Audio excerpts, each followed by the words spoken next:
পেয়ে যে 2রা আগস্ট থেকে শুরু হয়েছে, আজকে 34 নম্বর ওয়ার্ডে মানুষের ব্যাপক হলে ডিএমও এখানে এসেছিলেন, কী বলবেন এই মুখ্যমন্ত্রীর পদক্ষেপকে কতটা আপনি দেখছেন এই সঙ্গে হিসাবে? দেখুন, আমাদের মহকুমা শাসক এসেছিলেন এসডিও সাহেব, আমাদের ডিএমডিসি ম্যাডাম ছিলেন, আমাদের আইসি মহেশতলা ছিলেন, আরও আমাদের সমস্ত পৌরসভার অনেক কাউন্সিলর, সিআইসি, আমাদের ভাইস চেয়ারম্যান ছিলেন, আমাদের ইও সাহেব ছিলেন। তো আজকে মেনলি যে কাজগুলো আমরা অনেক করেছি, কিন্তু অনেক কাজ মানুষের মনে হচ্ছে আমার বাড়ির এখান থেকে একটা ট্রেন গেলে ভালো হতো, আরেকটু আমার রাস্তাটা যদি বাড়তেও ভালো হতো, সেইগুলোই মানুষ যাতে সরাসরি সরকারের কাছে তার আবেদন জানাতে পারে, পাড়ায় সমাধান মাধ্যমে সেটা আজকে মানুষ তার যে দাবি দাবাগুলো তুলে ধরেছে। সাংসদ যে রাস্তার উন্নয়নের জন্য যে আর্থিক তহবিল দিয়েছেন, পাশাপাশি যে মহেশতলায় যে 34 নম্বর ওয়ার্ড থেকে শুরু করে বাকি যে ওয়ার্ডগুলোতে এত সুন্দর পরিষেবার জল আলো রাস্তা, সেটা সাধারণ মানুষ উপকৃত হচ্ছে। আগামী ভোট ব্যাংকে 2026 ভোট ব্যাংকে কতটা ফলপ্রসূ হবে? দেখুন, আমরা তো শুধু ভোটের জন্য তো উন্নয়ন করলে হবে না, আমরা এখন মহেশতলা মানুষের যে জীবনযাত্রায় যাতে মান উন্নয়ন করতে পারি সেটাই আমাদের লক্ষ্য। ভোট যেখানে ভোট দেয় না সেখানে কি রাস্তা হবে না, এটা তো বলা যাবে না। আমরা যেভাবে মহেশতলা পৌরসভাকে এগিয়ে নিয়ে যাচ্ছি, আগামী দিন আমরা প্রায় 51,000 কানেকশান মহেশতলায় বাড়ি বাড়িতে, যাতে কোনো মহিলাকে পাড়ার রাস্তায় যাতে জল না নিয়ে যেতে হয়, তার জন্য কিন্তু আমরা অক্টোবর মাস থেকেই কাজ শুরু করব। আমরা প্রায় মহেশতলা পৌরসভার 51,000 বাড়িতে জল পৌঁছে দেবো। অলরেডি আমরা আগে 30,000 বাড়িতে পৌঁছে দিয়েছি, আরও 51,000 যে রেস্ট অফ দ্য হাউস বাকি আছে, সেগুলো আমাদের সাংসদের সহযোগিতায় যেভাবে সাংসদ ফলো আপ রেখে সেই কাজটাকে দ্রুততার সঙ্গে করেছেন। এবং আমরা অক্টোবর মাসে, আমরা এই সেপ্টেম্বরেই কাজ শুরু করতাম, কিন্তু পুজোর জন্য আমরা অনেক জায়গায় ঘোরাঘুরি করতে পারবো না, তার জন্য আমরা একটা চিন্তাভাবনা নিয়েছি এবং মহেশতলা কতভাবে ডিসিশন নিয়েছি যে আমরা অক্টোবর মাস থেকে এটা পুজো মিটে গেলেই আমরা কাজটা শুরু করবো। 34 নম্বরে কী ধরনের সমস্যা দেখছেন, সাধারণ মানুষ কী ধরনের সমস্যার সম্মুখীন হচ্ছে, কী বলছে? দেখুন, মানুষের এখন আমাদের মহেশতলায় একটু আমরা পিছিয়ে আছি নিকাশি ব্যবস্থার উপরে। মাননীয় সাংসদ এবং মহেশতলা পৌরসভা, হচ্ছে চেয়ারম্যান সাহেব, সবাই এটার উপরে জোর দিয়েছেন যে মহেশতলার নিকাশিকে কীভাবে আরও উন্নত করা যায়। এবং আমরা প্রথম তার লক্ষ্যে যে মহেশতলা পৌরসভা যে সমস্ত রাস্তাঘাট করছে, যাতে রাস্তাগুলো কিছুদিনের মধ্যে যাতে নষ্ট না হয়, সেগুলোকে সব পেভার ব্লক করা হচ্ছে গজবাস ট্যাঙ্ক রোডের মতন করে। এবং যে পাড়ার রাস্তাগুলোতেও আগামী দিন আমরা পেভার ব্লক করছি। একটা রাস্তা আমাদের চালুও হয়েছে।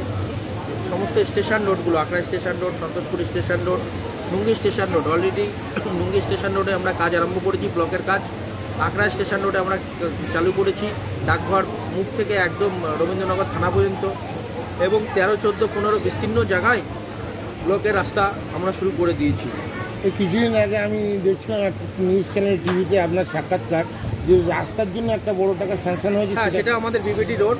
মাননীয় সাংসদ, আপনারা জানেন, জিঞ্জিরা বাজার থেকে বাটা মোড় পর্যন্ত যে রাস্তা করেছিলেন, সেই রাস্তা 2 বছর এখন অতিক্রম হতে চললো। যেহেতু প্রত্যেক বছর পিচ করা হতো, সাংসদ বললো এই পিচ করলে সমস্যার সমাধান হচ্ছে না, এটাকে বাস্তবিক অন্য কিছু করতে হবে। আমরা তাই প্রথম মনে হয় আমাদের পশ্চিমবাংলার মধ্যে প্রায় 7 কিলোমিটার রাস্তা কিন্তু আমরা ব্লকে করি।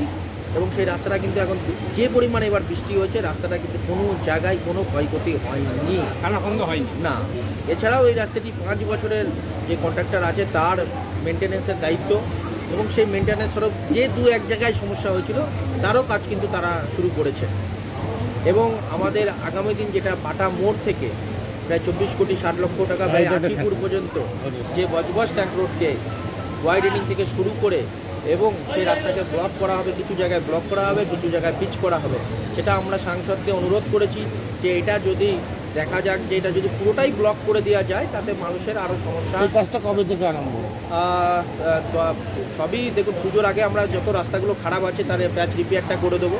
এবং কাজগুলি আমার যতদূর ইনফরমেশান আমার কাছে আছে যে অক্টোবর মাসের 20 তারিখ থেকে হয়তো কাজ আরম্ভ হতে পারে, অক্টোবর মাসের 20 তারিখ থেকে। আর মহেশতলা পৌরসভার 34টা ওয়ার্ডের মধ্যে কি আপনার মডেল ওয়ার্ড হিসাবে গড়ে উঠতে? না, মডেল ক্যাম্প হিসাবে আমরা পেয়েছি। আমাদের অনেক ওয়ার্ড, সব ওয়ার্ডই আমাদের এগিয়ে আছে। যেই ওয়ার্ডগুলো আমাদের অনেক কাজ বাকি আছে, সেগুলোকে আমরা একটা করেছি, যে ভাগ করেছি, একটা প্রায়োরিটি বেস ভাগ করেছি, এবং সেই ওয়ার্ডগুলো আমরা কাজ শুরু করেছি। যেমন 30 নম্বর ওয়ার্ড আমরা 1 নম্বর দৌলতপুরের রাস্তা ব্লকে করছি, পাড়ার রাস্তা, এবং আমরা ওখানে ট্রান্সফার রোড প্লাস হচ্ছে যেটা বাজিপাড়ার রাস্তা, মেন রাস্তা, ওটাকেও আমরা ব্লকে রূপান্তরিত করবো। সামনে তো পুজো, এলাকাবাসীদের শারদীয় কি শুভেচ্ছা বার্তা জানাবেন? সবাই ভালো করে পুজো কাটাবেন এবং বিশেষ করে আমাদের মহালয় আমরা একটা বিশেষ করে অনুষ্ঠানের আয়োজন করি গঙ্গার সামনেই আমরা সেই অনুষ্ঠানটা করি এবং সবাইকে আমন্ত্রণ রইল 21 তারিখে ভোরবেলায় আপনারা সবাই আসুন। আর আরেকটা প্রশ্ন, যেহেতু যুব সমাজ বিভিন্ন জায়গায় দেখা যাচ্ছে, বিভিন্ন দেশে যেরকম নেপালে দেখা গেলো, বাংলাদেশ দেখা গেলো, এই যুব সমাজ যেহেতু বিচারিত না হয় সেক্ষেত্রে কি বার্তা, যেহেতু দেখুন একের পর একের পরিস্থিতি না এখানে তো বিচলিত হওয়ার নেই। এখানে দেখুন আজকে যেখানে মানুষের সমস্যার কথা শোনা হবে না সেখানেই সমাজ বিচলিত হবে। এখানে লক্ষ্মীর ভাণ্ডার থেকে দুয়ারে সরকার থেকে শুরু করে সমস্ত সাধারণ মানুষ কেউ পাবে না, কেউ অন্য রাজনৈতিক সাথে যুক্ত তারা পাবে না বলে তারা যে পরিষেবা সরকারি নেয় কোনো জায়গায় নেই। সমস্ত স্কুলে যারা পড়ে তারা কন্যাশ্রী পাচ্ছে, রূপশ্রী পাচ্ছে, যুবশ্রী পাচ্ছে, কোনো ভেদাভেদ নেই, কোনো ভেদাভেদ নেই এখানে। তার জন্য আমাদের পশ্চিমবাংলা ভালো ছিল, ভালো থাকবে। আসার সময় আজকেই দেখলাম যে সাইকেল দিচ্ছে আপনারা, একটা এখানে স্কুলে সাইকেল দিচ্ছে। হ্যাঁ একদম সবুজ সাথী। আজকে মানুষ যেভাবে আমাদের সরকার যেভাবে মানুষকে বলার সুযোগ দিয়ে দিচ্ছে পাড়ার সমাধান কেন, কারণ মানুষ আমরা রাজনৈতিকভাবে কোনো রাস্তার দিতাম যে ধরুন আমরা কোনো জায়গার যে এই জায়গাটার আগে প্রায়োরিটি, কিন্তু একটা সাধারণ মানুষ তার রাস্তার সমস্যা এসে সরকারি আধিকারিককে জানাচ্ছে এবং সেটা লিখিত আকারে দিচ্ছে এবং সেটাকে আপনি অনলাইন মনিটর করতে পারছেন যে রাস্তা আপনি যে অভিযোগটা করেছিলেন সেই অভিযোগটা কতদূর কী হচ্ছে, এটাই বড় কথা। যেখানে মানুষ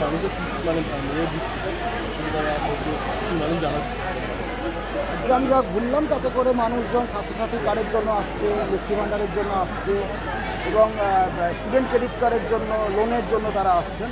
তো এখানে তাছাড়াও আমাদের প্রায় 34টা স্কিম আছে যেখানে সমস্ত দপ্তরের লোকজনেরা এসছেন, অফিসাররা এসছেন, তারা এখানে বসেছেন।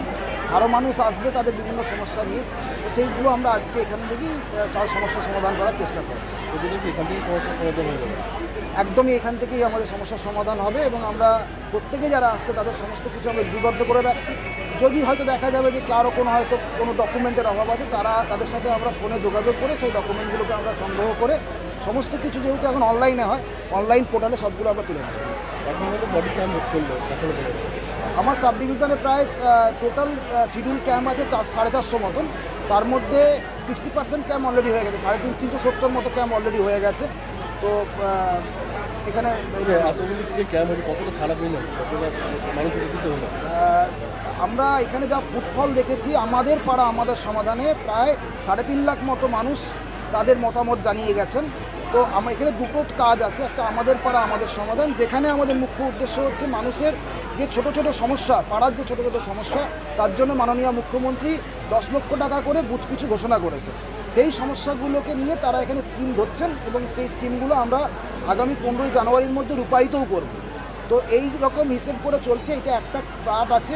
আর দ্বিতীয় পার্ট আছে দুয়ারে সরকার, যেখানে আমাদের Lakshmi Bhandar, student credit card, এই যে বিষয়গুলো আছে এইগুলো নিয়ে মানুষ আসছে এবং তারা সেখানে তাদের সমস্যাগুলো বলছে। কেউ হয়তো লক্ষ্মী ভাণ্ডার এমনও কিছু মানুষের সঙ্গে পরিচয় হলো, পাচ্ছিল না, তো তাদের হয়তো কেওয়াইসি ছিল না, সেই কেওয়াইসিটাকে আমরা আপডেট করতে ব্যাংকের সঙ্গে যোগাযোগ করতে বলছি। তো ওইভাবে আমরা সমস্যার সমাধান করে নেব। এই মেগা ক্যাম্প সম্বন্ধে কি নতুন? আমাদের প্রত্যেকটা ক্যাম্পের গুরুত্ব কিন্তু এক। আমরা এই ধরনের মেগা ক্যাম্প করার পিছনে একটাই যুক্তি থাকে, মানুষের কাছে আরও পৌঁছতে চায়, মানুষ জানুক। মানে এই স্কিমটা তো প্রাথমিকভাবে নতুন, একেবারেই নতুন। তো এই রকম স্কিম যত আমরা এই ধরনের একটা সুস্থ পরিবেশ দিতে পারবো, তো তত মানুষের কাছে জিনিসটা আরও আপ্লুত হবে। এখানে একটা বেশ সুন্দর একটা পরিবেশ তৈরি হয়েছে। এটার জন্যই আমাদের মেগা ক্যাম্পের পর খানিকটা করেও অ্যাটলিস্ট একটা করে আমরা দিচ্ছি আর কি, যাতে করে মানুষের কাছে প্রচারটা যায়।